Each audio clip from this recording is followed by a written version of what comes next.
আরো একটা বড় খবর এই মুহূর্তে 25শে জুলাইয়ের মধ্যে কি সব নথি কমিশনে জমা দেননি ঋতব্রত? নির্বাচন কমিশনে চিঠি দিয়ে প্রশ্ন তুললেন মমতা বন্দ্যোপাধ্যায়।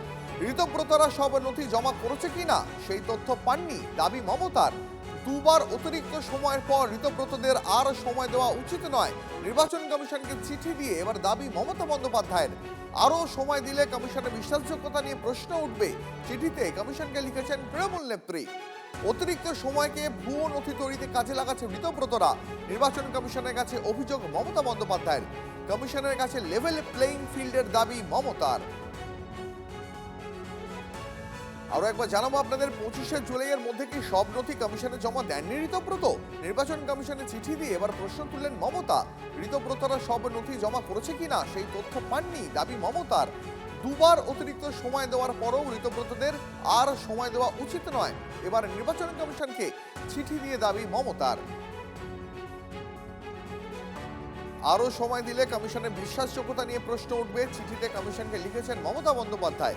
এই যে অতিরিক্ত সময়, সেই অতিরিক্ত সময়কে ভুয়ো নথি তৈরিতে কাজে লাগাচ্ছে ঋতব্রতরা।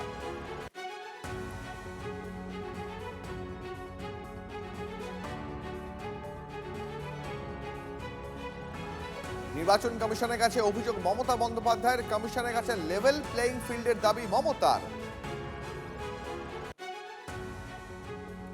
এই মুহূর্তে ঋতব্রত মন্ত্রী তৃণমূল কংগ্রেসের মুখপাত্র প্রসূন বন্দ্যোপাধ্যায় আমাদের সঙ্গে রয়েছেন টেলিফোনে। যে খবর আমরা এই মুহূর্তে পাচ্ছি প্রসূন বাবু, মমতা বন্দ্যোপাধ্যায় নির্বাচন কমিশনকে চিঠি দিয়ে একগুচ্ছ প্রশ্ন তুলেছেন, যার মধ্যে তার অন্যতম মূল প্রশ্ন ঋতব্রত বন্দ্যোপাধ্যায় যে সমস্ত নথি কমিশনে জমা দেওয়ার কথা ছিল সেই সব জমা দিয়েছেন কিনা সেই তথ্য নাকি মমতার কাছে নেই। তিনি কমিশনকে আর অতিরিক্ত সময় দিতে মানা করেছেন।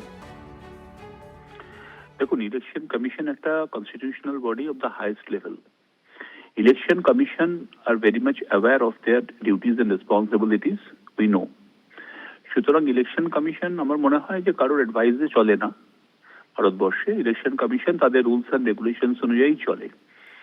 এবারে কেউ কাউকে চিঠি দিতেই পারেন, সেটা নিয়ে কোনো বক্তব্য নেই, চিঠি দেওয়ার মধ্যে কোনো অসুবিধা নেই।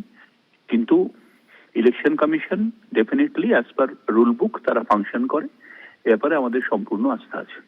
মমতা বন্দ্যোপাধ্যায় তিনি বলছেন এর বেশি সময় দেওয়া হলে সেখানে ভুয়ো নথি তৈরির জন্য সময় পেয়ে যেতে পারেন আপনারা।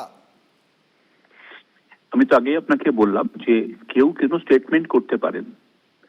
এবার একটা অ্যাডভাইস কাকে দেওয়া হচ্ছে, ইলেকশন কমিশনকে অ্যাডভাইস দেওয়ার আমার মনে হয় না কারোর কোনো প্রয়োজন আছে। Election commission is a very prudent body এবং কনস্টিটিউশনাল বডি। সুতরাং আমার মনে হয় যে ইলেকশন কমিশন উইল অ্যাক্ট যেভাবে অ্যাজ পার ল তাদের ফাংশন করা উচিত।